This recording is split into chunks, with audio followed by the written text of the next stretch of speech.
प्रामाणिक समाधान। नमोस्तु गुरुवर, रिश्तों के साथ जीवन को स्वर्ग कैसे बनाया जाए? देखिए, बात बिल्कुल सही है।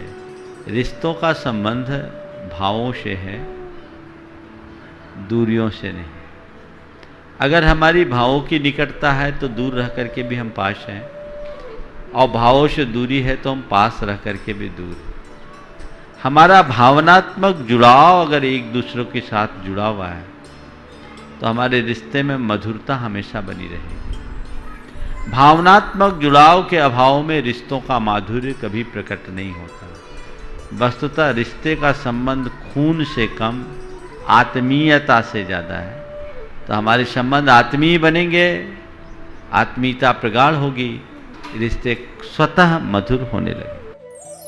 नमोस्तु गुरुवर, वायु प्रदूषण रोक हेतु पारंपरिक प्रदूषण नियंत्रण विधि और एयर प्यूरिफायर में से कौन सा उपाय उचित है? मैं तो एक बात करता हूँ, बच्चा रोता है तो माँ उसको निप्पल भी देती है और अपना दूध भी पिलाती है। कौन सा रास्ता अच्छा है?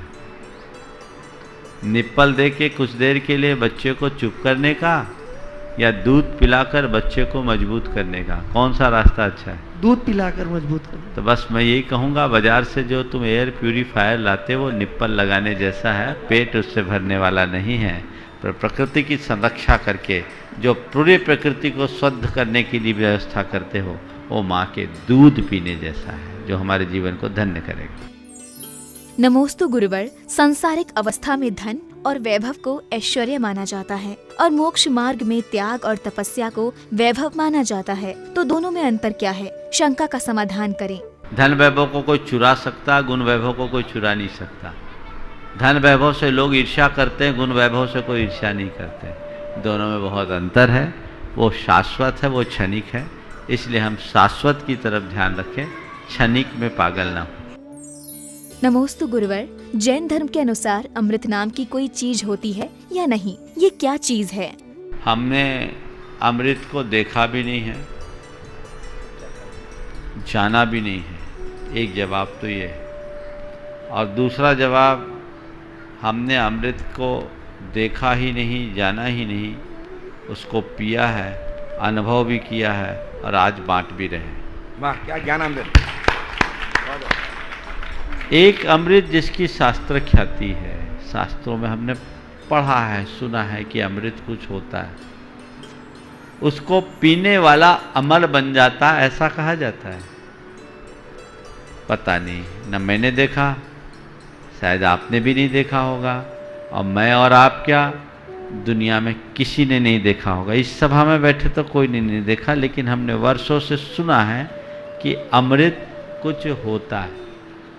पर दूसरा अमृत, वो ज्ञान का अमृत है, जो हमें हमारे अमरत्व का बोध करा दे। वो अमृत हमने पिया है और हर पल उसे बांट रहे हैं। इसलिए बाहर के अमृत की तरफ हमें ज़्यादा परेशान होने की जरूरत नहीं है।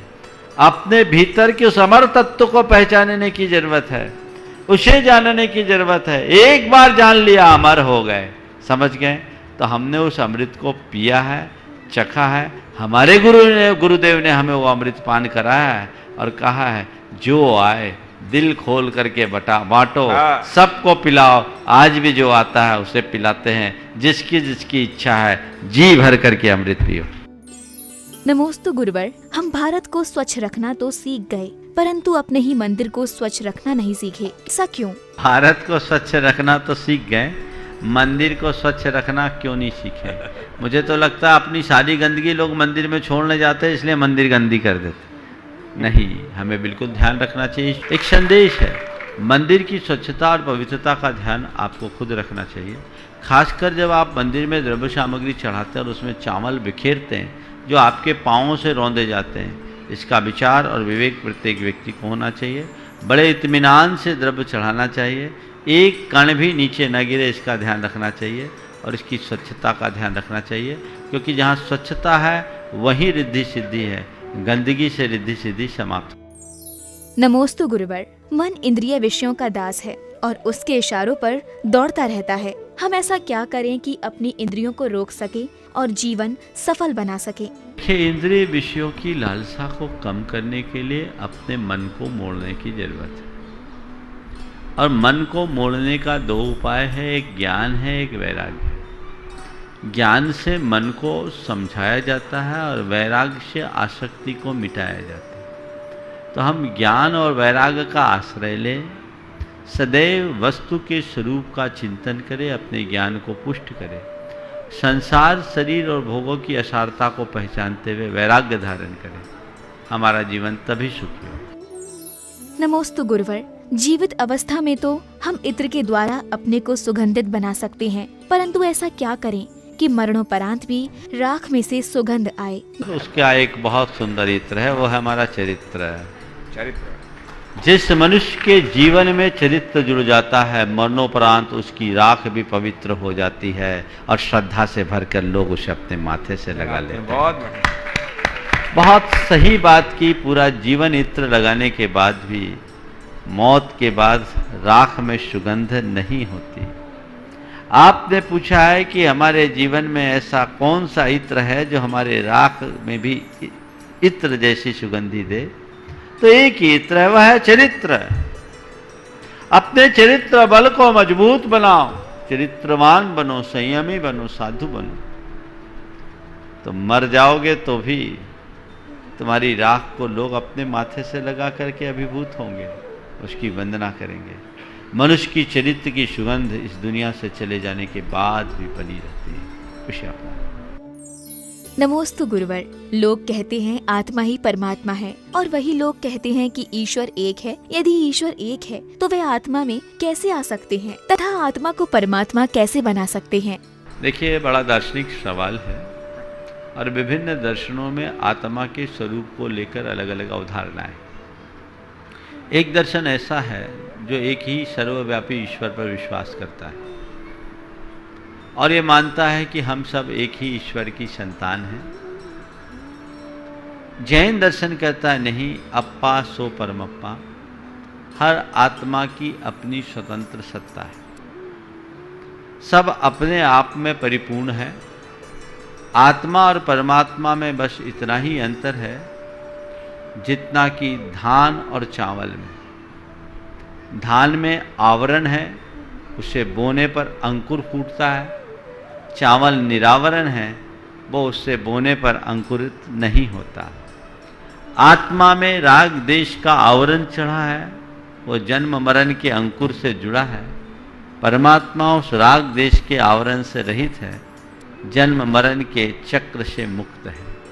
तो आत्मा और परमात्मा में मूल अंतर सविकारता और निर्विकारता का है। जब तक हम में विकार है तब तक हम आत्मा है, और विकार मिट जाने के बाद हम ही परमात्मा है। सन 1984 में गुरुदेव ईसरी में चातुर्मास रत थे। 1983 में ईसरी में चातुर्मास चल रहा था। संघ में एक मुनिराज की तबीयत थोड़ी खराब थी। उनकी चिकित्सा के लिए एक वैद्य राजी कोलकाता से आए। वो वेदांत के बड़े ज्ञानी थे। उन्होंने गुरुदेव से कहा कि गुरुदेव, मैं चिकित्सा बाद में करूंगा, पहले अपनी चिकित्सा आपसे कराना चाहता हूं। गुरुदेव ने पूछा, बोलो क्या है? बोले, महाराज एक शंका मुझे वर्षों से सालती है। क्या बात? बोले, महाराज हम सब में एक ही ब्रह्मा के अंश हैं, तो संसार में भेद भिन्नता क्यों? हम सब आप में एक ही ब्रह्म है, तो इस संसार में भेद भिन्नता क्यों? उनने गुरुदेव से प्रश्न करते हुए अपना वाक्य कहा कि हम सब में ब्रह्मा के अंश हैं, तो संसार में भेद भिन्नता क्यों? गुरुदेव ने कहा, पंडित जी अपने वाक्य को संशोधित कर लो, थोड़ा सा संशोधित कर लो, समाधान मिल जाएगा। बोला, गुरुदेव क्या? बोले, आपने पूछा हम सब में ब्रह्मा के अंश हैं, तो संसार में भेद भिन्नता क्यों? मैं कहता हूं हम सब में ब्रह्मा जैसे अंश हैं, इसलिए भेद भिन्नता हो तो कोई बाधा नहीं। चरण पकड़ लिया उनने। बोला, गुरुदेव आपने एक छोटे से शब्द से मेरी 40 वर्ष की शंका को निर्मूल कर दिया। हम में ब्रह्मा के अंश नहीं, ब्रह्मा जैसे अंश हैं। ब्रह्मस्मि, मैं खुद में ब्रह्म हूँ, परम ब्रह्म हूँ। तत्वतः हर जीव में एक रूपता है, अंतर केवल शक्ति की अभिव्यक्ति का है। यदि इसे हम पहचान लें तो अपने आत्मस्वरूप को परमात्मा तक जोड़ सकते। नमोस्तु गुरुवर, बुढ़ापे में माता पिता की सेवा तो बहू ही करती है, तो उनका सच्चा सहारा बेटा हुआ या बहू? ये बताओ, बेटे के बिना बहू कहाँ है? बेटा है तब ना बहू आई, बेटा ही नहीं तो बहू कहाँ? समझ गए? इसलिए बेटे में बहू प्रॉक्सी में है। समझ गए? बेटा आया समझ लेना बहू है, बेटा अकेले थोड़ी है। लेकिन ये मान के चलना, बिना बेटा के बहू नहीं। नमोस्तु गुरुवर, व्यक्ति की पहचान धन से की जाती है या गुणों से? कृपया मार्गदर्शन करें। गुणों से होने वाली पहचान स्थायी होती है और धन से होने वाली पहचान तात्कालिक होती है। आपके सामने दो व्यक्ति हो, एक धनी हो एक गुणी हो, है ना? हो सकता आप धनी के आगे पीछे घूमो अपना उल्लू सीधा करने के लिए, गुणी को गौन भी कर दो, लेकिन आपके जेहन पर किसका असर पड़ेगा, धनी का या गुणी का? बोलो माइक पे। हाँ, गुणी का। गुणी का ना। तो आप समझ लो, जीवन की स्थायी प्रतिष्ठा का आधार धन है या गुण? चलिए। नमोस्तु गुरुवर, जिसका समय उत्कृष्ट होता है अधिकांश प्रशंसा उन्हीं की ही की जाती है। ठीक उसी प्रकार जिस प्रकार उगते सूर्य की सब पूजा करते हैं, डूबते सूर्य की नहीं। ऐसा क्यों? बात बिल्कुल सही है। लोग उगते सूरज को ज़्यादा नमस्कार करते, डूबते सूरज को नहीं पूछते। जिनका जो जीवन की सफलता की ओर बढ़ते हैं, लोग उनके अनुगामी बनते हैं, और जिनका डाउनफॉल होता है उन्हें कोई नहीं देखता। लेकिन भारत में एक ऐसी भी परंपरा है, ये पूरे विश्व में इकलौता भारत देश है जहाँ पर डूबते सूरज को भी पूजा जाता है। अगर आप लोगों को पता हो तो बिहार में जो छठ उत्सव होता है उसमें पहला अर्घ डूबते सूरज को दिया जाता है। ये अपने आप में एक बहुत बड़े इतिहास की बात है और इसे हमें समझना चाहिए एक प्रतीक के रूप में। बहुत अच्छा सवाल किया है कि व्यक्ति को ढलान के समय में जीवन अनुभव से भरा होता है, फिर हम उनका उपयोग क्यों नहीं करते? देखिए, बात ऐसी है कि उगते सूरज को हम इसलिए उगते सूरज का उत्साहित होकर स्वागत करते हैं कि उससे हमें पूरा दिन देखने को मिलता है। ढलते सूरज के बाद केवल रात आती है और रात का कोई सामना करना नहीं चाहता। हाँ, जो ढल रहा है उनके अनुभवों का लाभ लेकर हम अपने सूरज को ढलने से पहले यदि संभल जाएं तो हम जितने दिन भी उगेंगे जमे रहेंगे अपने प्रकाश और प्रताप के साथ। तो ये हमारे जीवन की सफलता होगी। गुरुवर नमोस्तु, टूटे बर्तनों से पूजा नहीं करनी चाहिए, तो फिर टूटे दिल से मंदिर आना कहाँ तक उचित है? टूटे बर्तनों से मंदिर में पूजा नहीं करना चाहिए, तो टूटे दिल से मंदिर में जाने का क्या औचित्य? देखिए, अगर मन भरा होगा तो टूटे बर्तन आप लेकर कभी नहीं जाएंगे। मन टूटता है तभी लोग टूटे बर्तन का प्रयोग करते हैं। भगवान के प्रति हमारी श्रद्धा और बहुमान का भाव हो तो हम वहाँ उत्तम से उत्तम सामग्री और उपकरण लेकर के चलने का भाव करते हैं। फिर भी मैं आपसे कहूँगा, टूटे बर्तन से पूजा करने में उतना नुकसान नहीं जितना कि टूटे मन से भगवान की पूजा करने में। प्रश्नकार ने सवाल ये खड़ा किया है कि जब टूटे बर्तन को ही भगवान के सामने उचित नहीं माना जाता तो टूटा मन क्यों नहीं? तो देखो, बर्तन टूटता है तो उसे ठठेरा ठीक करता है।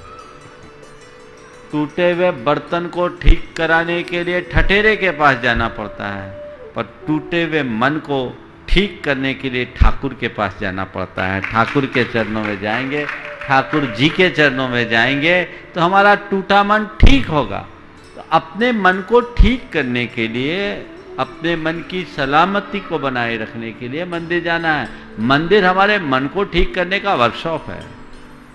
वहाँ जाकर हम अपने मन को सुधार सकते, संवार सकते हैं। इसलिए जब भी मन टूटे, प्रभु से नेह नहा लो, नेह लगा लो, मजबूत बन जाओ। गुरुवर नमोस्तु, मैंने भगवान महावीर को नहीं देखा, इसलिए मेरे लिए तो आप ही भगवान महावीर हैं। मेरा ऐसा मानना कहाँ तक उचित है?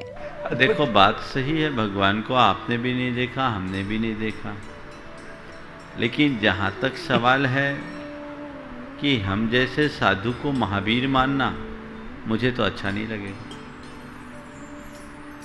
तुम मान सकते हो, तुम्हारी भक्ति है, लेकिन मैं अगर मान लूँ तो वो मेरा भ्रम हो जाएगा, मुझे बाधा बन जाएगी। इसलिए मैं नहीं कहूँगा कि तुम आज की तारीख में हमारे जैसे साधु को महावीर मानो। हाँ, महावीर का पथानुगामी मान सकते हो, और हम वही मान करके चले, भगवान महावीर हमसे बहुत ऊंचे हैं और वहाँ तक पहुँचने के लिए हमें काफ़ी कुछ तपने की ज़रूरत है। भक्ति और भावना में मनुष्य ऐसा करता है, वो ठीक है, लेकिन हमें इस बहाव में बहना नहीं चाहिए। गुरुवर नमोस्तु। हम मंदिर में हर काम में आगे रहते हैं तो लोग निंदा करके हमारा मनोबल गिराते हैं। इससे लगता है कि इससे अच्छा तो घर पर ही स्वाध्याय करें और मंदिर का काम छोड़ दें। कृपया मार्गदर्शन करें। मंदिर के कार्यों में रुचि रखना बहुत प्रशंसनीय कार्य है, और जो ऐसे कार्यों में सहभागिता देते हैं उनकी निंदा और आलोचना करना घोर निंदनीय कृत्य है, पाप है, अधर्म है। ऐसा कभी नहीं करना चाहिए। लेकिन जो लोग अच्छे कार्यों में लगे हैं उन्हें पूरी निष्ठा से लगे रहना चाहिए। छोटी मोटी बातों से रंच मात्र विचलित नहीं होना चाहिए। जिन बातों से हम अपने लक्ष्य से भ्रमित हों, भटक जाएं, उन बातों को सुनो क्यों? आप सुनिए ही नहीं, सुनकर ही अनसुना कर दें। अगर सब लोग ऐसी बातों से प्रभावित होने लगे तो मंदिर की व्यवस्थाएं कौन देखेगा?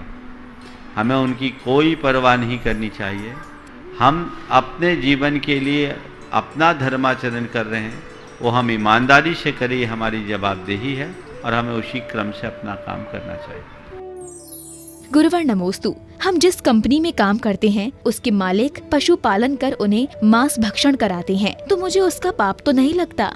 देखिए, कोई कंपनी कुत्ते बिल्ली पालती है वो अलग बात है, पर कुत्ते बिल्ली का व्यवसाय करने वाली कंपनी हो तो वहाँ आपको काम नहीं करना चाहिए। आप किसी कंपनी में काम कर रहे हैं, वो अगर कुत्ते बिल्ली पाले हैं, वो वेज खाते हैं, नॉन वेज खाते हैं, वो उनका व्यक्तिगत निर्णय है, पर यदि आपकी उस व्यवस्था में सहभागिता है तो ये आपके लिए उचित नहीं है। इसलिए पहले ये देखने की ज़रूरत है क्या कंपनी उसका व्यापार करती है, तो भूल करके भी वैसा काम मत करना। पर कंपनी के लोग अपने घर में उन्हें पालते हैं तो वो जाने, उनका काम जाने, हमें उनसे कोई लेना देना नहीं है, हमें अपना काम से काम। हाँ, लेकिन यदि कभी दबाव और प्रभाववश वहाँ उनकी व्यवस्था की भागीदारी आपको मिलती हो और उसके लिए दबाव दिया जाता हो, तो उससे दूर रहने में ही साथ।